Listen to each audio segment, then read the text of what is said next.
Se non entra la prima sono dolori. La presenza agonistica di Sara Errani. Per l'italiano storico questo incontro. Match point Nadal. Game, set, match. Federer. So good evening everyone, this is Giulio Gasparin from MTO Tennis Podcast. It's 25 past midnight, our car hasn't turned into a pumpkin, so it's a good start. René Denfeld commented on that. No. Oh, I was just giving you a Cinderella run, you'd not. Well, toasted. Talking about Cinderella run, we have our Cinderella of the night, Satar. Are you telling me that I'm a pumpkin? I'm telling you, you have me. Well, and your suitcase has killed my slippers.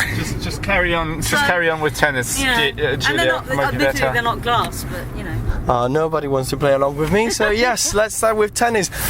Wow. Well, I mean, like, I just had the revelation. The first match of the day was Niculescu-Kvitova, and it was like the best tennis match of the week. Ever. Well, I won't go ever, but It was pretty good. It was the best match of the tournament so far. It was for pretty sure. good. haven't you watched it? Well, go on YouTube, go on whatever you can find a stream or anything, just watch it back. So much fun. Great fun, great quality, great intensity as well. Yeah. I mean, it had everything. Let's start with that. I mean, third game, Niculescu played a point where she... That was the best point. That was the best thing, really, of the whole day. And I would say like one of the all best us points of the year. Week, of the year. It was so much fun, and all of us on who were watching were like, oh, that was really good, and half of my timeline exploded, and it was hilarious, amazing. It was everything that tennis should be. It had every shot that tennis offers, and Wow, that is one fast car. yeah, Germany. That is Germany. I mean, like, just to make it quick and clear, in one rally we had drop shot from Niculescu, passing shot from Niculescu, drive from Kvitova, drop shot from Kvitova, Lob from both, I think. lob from both, slice smash from Niculescu, ending the point with a backhand down the line winner. I mean, like, it can't get any better than that, can it? I think that should be what knocks Aga off the endless Hot Shot of the Month award, because it was pretty special tennis, and I think people who bitch and moan about the women's game should go fix themselves, sit down and watch that point. Watch it, and then watch it again.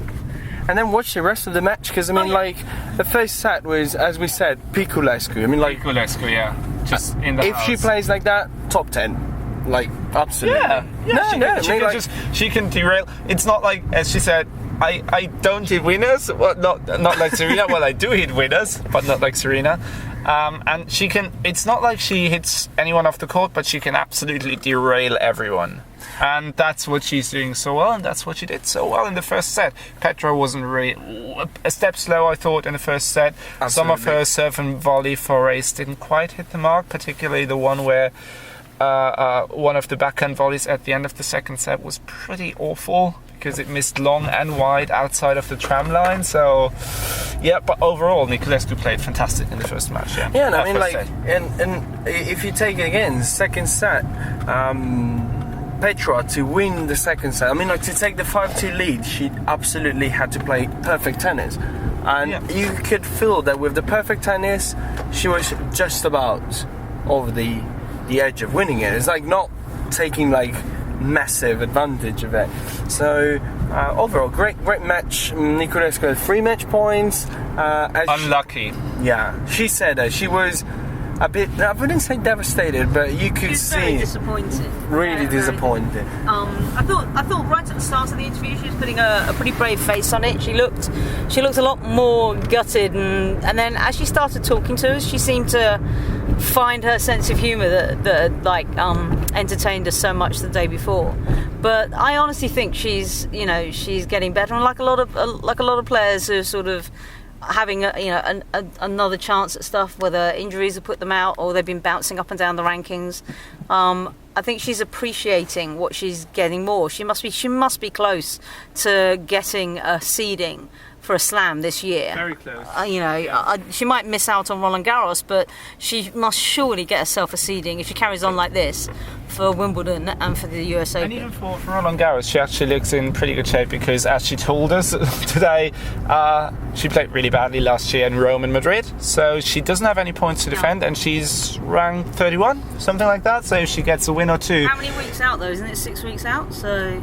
Well, no, the seeding's done like the week before. So if she gets some point in the next couple of weeks and gets 3 or 4 wins under her belt, she should be okay for the French Open, yeah? Well, you know what? Let's hear what Niculescu had to say to us.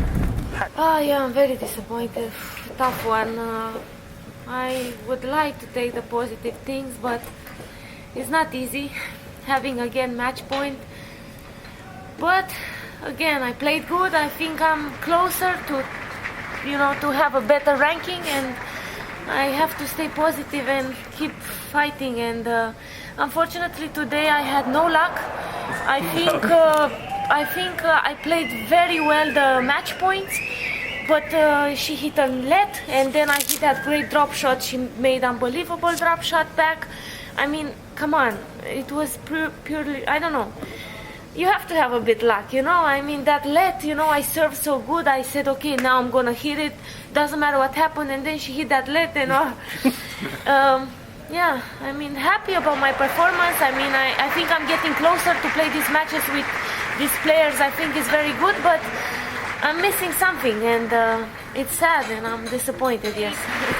But from experience, I think it's gonna be better. I'm gonna lose many more matches like this, I'm sure.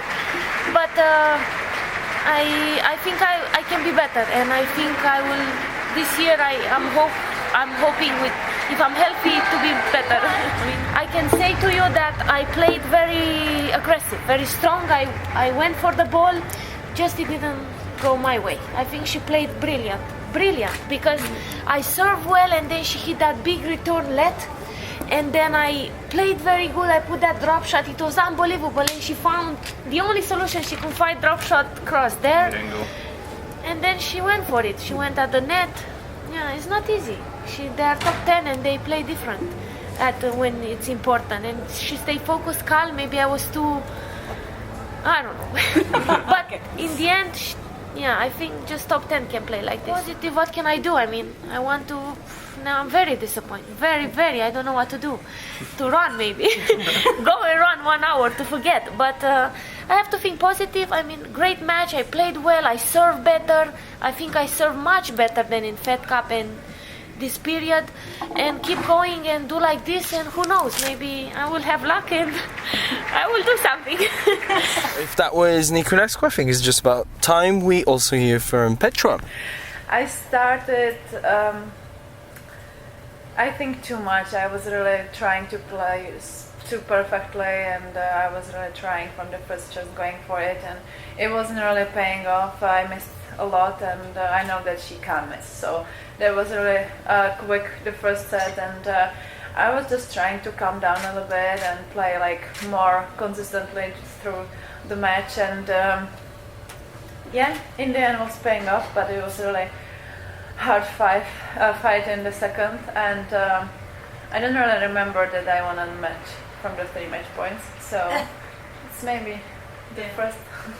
I am happy that I served well. I'm playing a lot of volleys today. I think it was the most volleys I ever played in my life. And that was really paying off, and I knew that from the basic line it would be very difficult, so when I had a chance I went going forward, but from the basic I was just rather trying and not playing a bit aggressive. Then moving on, second match of the day, we had a big surprise because, well, Halep said she was alright, but she definitely wasn't. She wasn't, no. To be honest with you, she said that was the one thing that I found slightly confusing to start with, that her pre-tournament presser was on Wednesday, which is pretty late to begin with, and she said yesterday, oh, she thinks she's ready, she thinks she's going to be okay for Stuttgart, and she really wasn't. She didn't move well in the first 1.5 sets, and then halfway through the second set according to what she said, she did not do a presser because she felt really unwell. So we had a couple of statements from her. She just, it sounded a bit like an anxiety attack, just lack of breathing, not really feeling under the weather in terms of her movement and then also her breathing, and just said she didn't. Yeah, Siegemund played fantastic, but. No, Siegemund played fantastic regardless of Halep not being at her best. Absolutely. But Halep just really didn't look right, and it felt like in that match all the stress of in Romania and maybe also over the past couple of days came down on her. Even though she said, "Oh, mentally I feel okay after Romania," and I kind of think she might have been lying to herself a little bit there. Well, yeah. In any case, what we know for sure is that Siegemund. Sorry, I keep forgetting there's an E in there, but never mind. She's not Freud, so well, never mind. Let's move on with that. She will be playing Vinci next round because Vinci took care of Julia Görges in a good quality match. I mean, it was fast because, as Vinci told us in the Italian press conference, it's very hard to get the feeling that you're playing well against Görges because she literally, she said, with Görges, I get the ball either in or out, and I don't get the rhythm. She said Makarova, on the other hand, plays slower and with more accuracy, which I think is a bit shady in terms of how much of a ball baser Görges can be. But no, good match from Vinci. She seems to be. Instead of what happened to Halep, she seems to have put the Fed Cup disappointment behind the shoulders and finding a game back, which is good news because Rome is coming up and lots of people will be expecting lots from her. Yeah, not herself, but all the other people do. Yeah, and then another match, another go. Who we had next? Petkovic against Agnieszka Radwanska. What are you gonna tell us about it? Yeah, I watched parts of the first set where Petkovic played really, really well, but I watched that on my laptop because I was writing stuff up. And then I decided to sit down inside the arena for the rest of it and do a bit of stuff. But in the end, I ended up watching a lot of the second set because Petkovic, again, for the first time since 2012, played on a Thursday in Stuttgart, and last time she did that, she tore her, she twisted her ankle, tore ligaments in her ankle, got injured severely when she played Victoria Azarenka, and this time she slipped at 3-love. It was 3-love for Radwanska after Petkovic played an almost flawless first set. Radwanska got into the set a little bit better, and then Petkovic slipped and on the baseline, and got stuck with her ankle. Ankle wasn't too bad in the end. It was she kind of got her back a little bit messed up, her vertebrae. Two of them kind of were locked for the rest of the match. Parents of Petkovic looked on in fear. Basically, her mum left the box, left the arena. Her dad had to chase outside the arena to get her mum back on court. It was all a bit dramatic, and it was just kind of carried on the theme of Petkovic and Stuttgart just not really gelling together. Well, you spoke to her in the press conference. Was there anything interesting?